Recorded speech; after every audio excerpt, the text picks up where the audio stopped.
I'm sure you may have come across videos before where people will say, look, in order for you to start doing the things that you know you want to do, just do it. Just use discipline. Just go and get it done. And while that might motivate you in the moment, I'm sure maybe you've seen a video, done something, and then you fall into the same cycle. This today is the first part of like completely free part mini course where I'm going to be diving in deep into how exactly to do the things that you don't want to do on a consistent basis long term. So that's why I've broken it down into 3 parts rather than it just be one video, because I want you to dissect each section. In today's specific video, we're going to be speaking about why you don't like doing the things that you know you should, right? Because what we want to start from the start. Why is it that you even don't want to do the things that you know you should be doing to actually help you grow? So first and foremost, apathy, right? Apathy is essentially where you don't have interest, or you don't have enough interest, you don't have enough passion, you don't have enough enthusiasm for the thing that you're actually doing. And this is problematic because passion is one of the simplest ways to get things done. Let's say you're passionate about playing video games. You're probably just going to play them. That's probably what you're doing instead of actually doing what you know you need to be doing. Or if you're passionate about watching movies, or if you're passionate about watching soaps or watching Real Housewives of Atlanta, or whatever it is that you personally watch, you're going to watch them so easily. It's not going to take any discipline. It's not going to take any thought. You're just going to go and do it whenever you feel like it.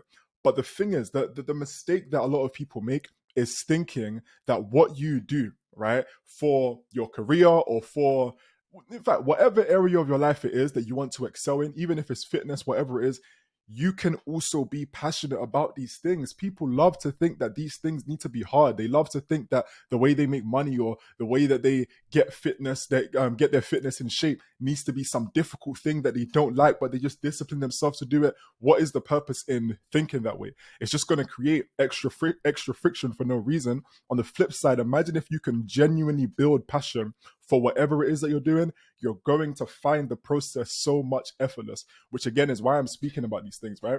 So how can you become more passionate about what it is that you do?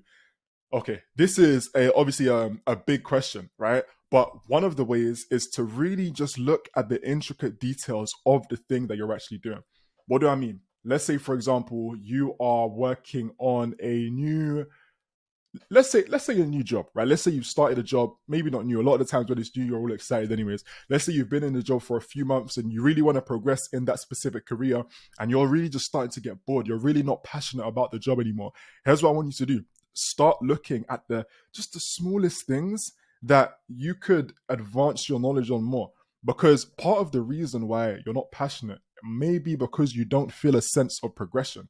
Maybe there's not really much progression in the role that you're doing because it's the same thing every single day. So imagine if you look for these little tweaks, these little small things that could just make your efficiency better, or that could just make your skill set even better than it already is. You're going to feel more passionate because you're progressing, because you're trying something new in that day. But the other thing also is feeling gratitude, being able to find more things about the things that you're doing on a day-to-day basis to be grateful for, right? Let's say, for example, I don't know, let's say you are working in an office, right? Or let's say you're working from home. I know a lot of people are working from home right now, right? Let's say you're working from home in your job, and you're like, oh man, I'm just not really passionate because it's like it's the same place where I'm sleeping, it's the same place where I'm eating, etc. I just don't really like the vibe of it. Guess what? It's really a matter of perspective. Start to look at the privilege that you have to even be able to work from home. You can work from the comfort of your home. You may not even be wearing trousers underneath. You may be wearing, I don't know, shorts or something, and then you're wearing like a whole shirt, a whole suit at the top. You're able to do these things that you wouldn't be able to do at your office. Or these little, again, so many different small things that you could look at. Focus on these things and watch how your passion grows. And these are just some small examples of how you can build your passion. But also, here's what I want you to understand, right? Another way you can build your passion is to really think and reflect on the bigger impact of what it is that you're doing. A lot of the times we're so focused on the mundane tasks that you're doing on a day-to-day basis that you forget about the grand picture of how you're actually having an impact on the planet, right? And let's say, for example, your job is one where it's not directly impacting the planet. Maybe, for example, you're working with, let's say you're working at a supermarket as an example, right? Because this is like, I guess, something that a lot of people would consider to be mundane. Let's say you're working at a supermarket, Tesco or Walmart, wherever you are in the world, right? You may be working at the supermarket and you're thinking, you know what? This is so boring. I'm just doing the same things. I'm just scanning these items, etc. But you could start to think a bit differently by focusing on really just improving your communication with each specific customer, right? That's a skill set that you can develop, but then you can also focus on the fact that, hold up, a lot of these people come into the supermarket, they're probably having a bad day. A lot of them, they don't even like shopping, and they're here because they just know that they need to be, and they may be buying things that they can barely even afford, or maybe they're buying things that they can just about afford, and that's what they're unhappy about. They're not able to buy bigger things, and a lot of them are unhappy in their life. So how can I go ahead and add more value to these people and help make the world a better place? I can really focus on adding extra positivity to every single person who comes to my till.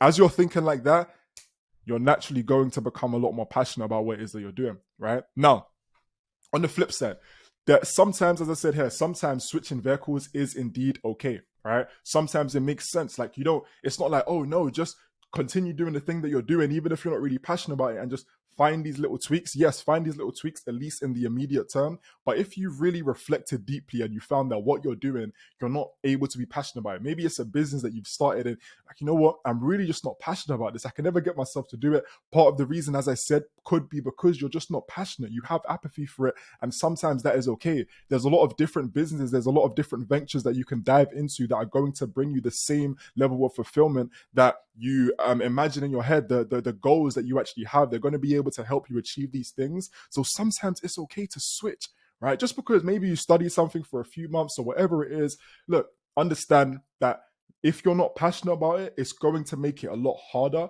than if you find something that you're genuinely passionate about. Use the experience that you've had over the past few months of starting this specific business and transfer it to a different business that you can actually really genuinely enjoy and that you're not feeling apathetic towards. All right. Now, next, understand that it really just is a matter of perspective, right? That is something that's very important. Anything, which is essentially what I've been speaking about here, right? Changing your perspective around what it is that you're actually doing, right? So even if, for example, you're in a situation right now where, again, your job, for example, maybe you're not really liking it and you're trying to build a business on the side of your job, as an example.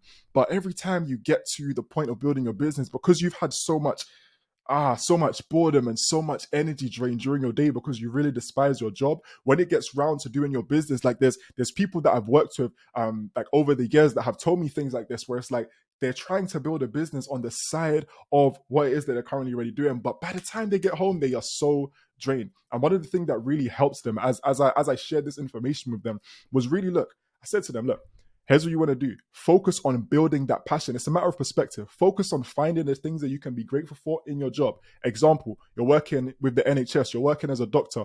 Focus on the fact that you are helping so many people. And yes, it's challenging. Yes, it is challenging. I have friends that are in the NHS and things like that.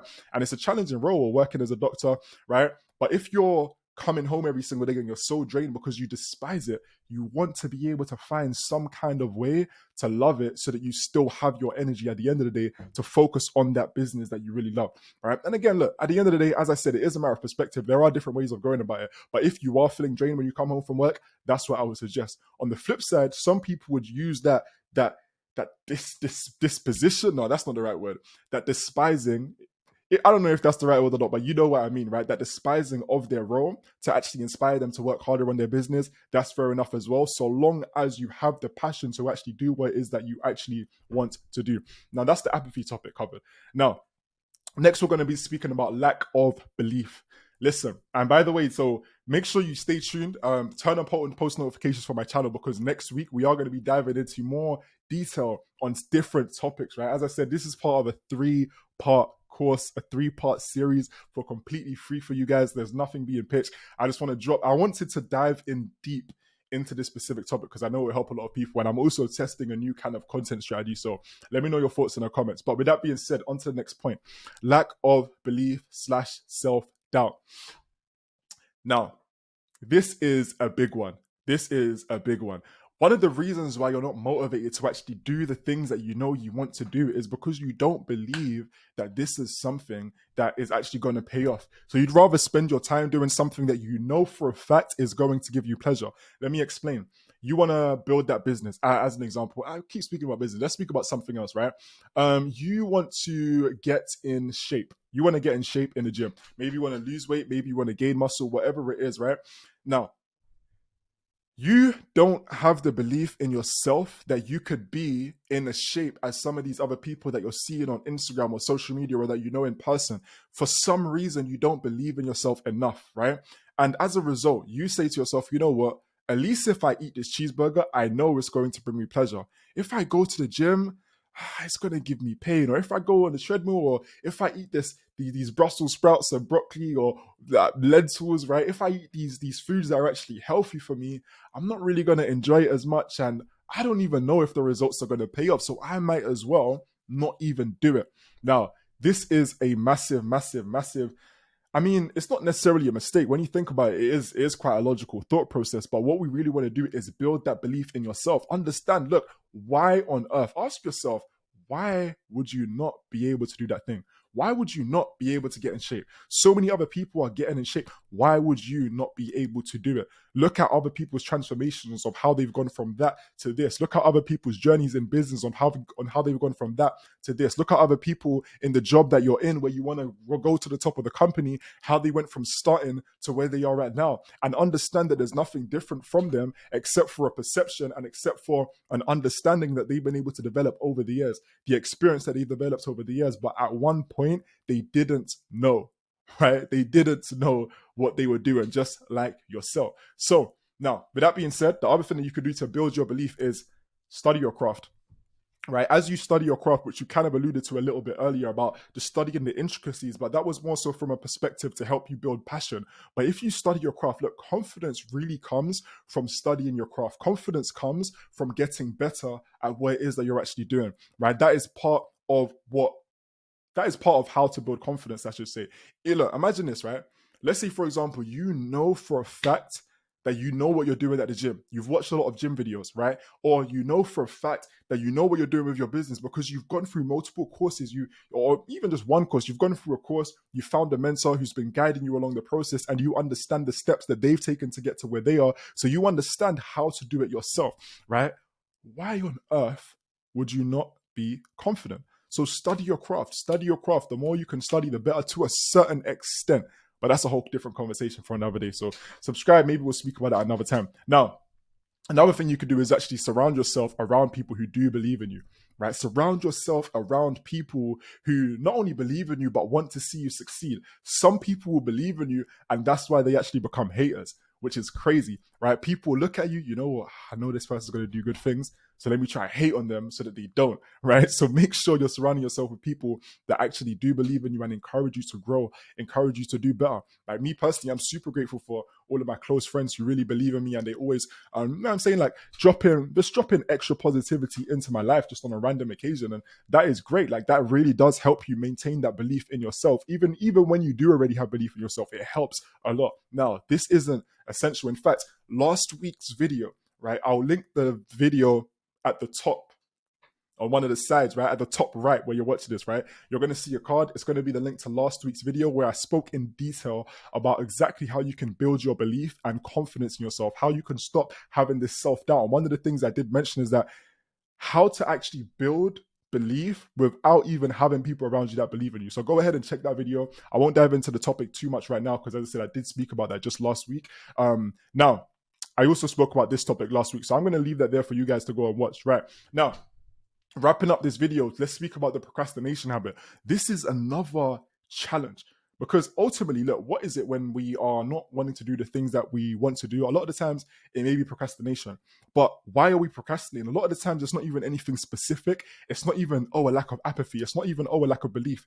It's simply just that we're used to procrastinating in different areas of our life. So if you're used to constantly procrastinating, constantly saying, I'm going to go to the gym, and then you don't go to the gym, constantly saying, I'm going to do this specific aspect of my business, and then you never get round to doing it. Guess what? It ripples into other areas of your life. Even if you're speaking about meeting up with someone, let's meet up soon. Guess what? When I want to meet up with someone, right? This is one thing that I've noticed that I don't know, it's just different about me, or at least for a lot of people that I've seen around, right? Not saying that I'm better or anything like that. It's just something that is different to me that I personally would encourage people to think more like, right? If I want to meet someone, I'm not just gonna say, oh yeah, let's link up soon. Da, da, da. I'm gonna say, look, let's link up soon. I might just say let's link up soon, and guess what? On my whiteboard right here, I'm probably gonna write their name, right? I'm probably gonna write their name there just as a reminder, like, oh yeah, I need to make sure, because I'm not just saying let's link up and I'm gonna procrastinate on it. I'm saying let's link up and it's very intentional. So I know, okay, right now I'm very busy, but I know that I need to reach out to this person and arrange a link up because we're good friends. We haven't spoken in a while. Let me make sure I do that. So I'm going to write them on my whiteboard. That's one thing I use my whiteboard for, right? Alternatively, another thing I would do, let's say I do have time. Let's say I have spare time that week. We're speaking about, yo, I haven't seen you in ages. Let's link up. Oh, yeah. A lot of people, oh, yeah, let's link up. Da, da, da. And then that's the conversation done. And then you never link up. Me personally, yeah, let's link up. Yeah, let's link. Look, what are you doing this Saturday? Let's like, what's your schedule looking like? Boom. Then we'll link up on that same weekend, sometimes the same day, whatever it is, because we're taking action now. That's just obviously one example. It's not like a crazy example or anything like that, but I feel like it does put into perspective a little bit of the way of thinking, right? When you say you're going to do something, like execute on it as soon as possible, ideally, right? Where possible. Now, ultimately, we've spoken about this procrastination habit. What's also important to understand is like why we procrastinate on a deeper level. Like, what's the actual reason besides just the habit? How did the habit start to form? I'm going to be speaking about that in next week's video. So make sure you subscribe, turn on post notifications. We will drop that next Monday. My name is Shay, and I will speak to you soon. Stay tuned for the source in this free course. Jeez, that rhymes.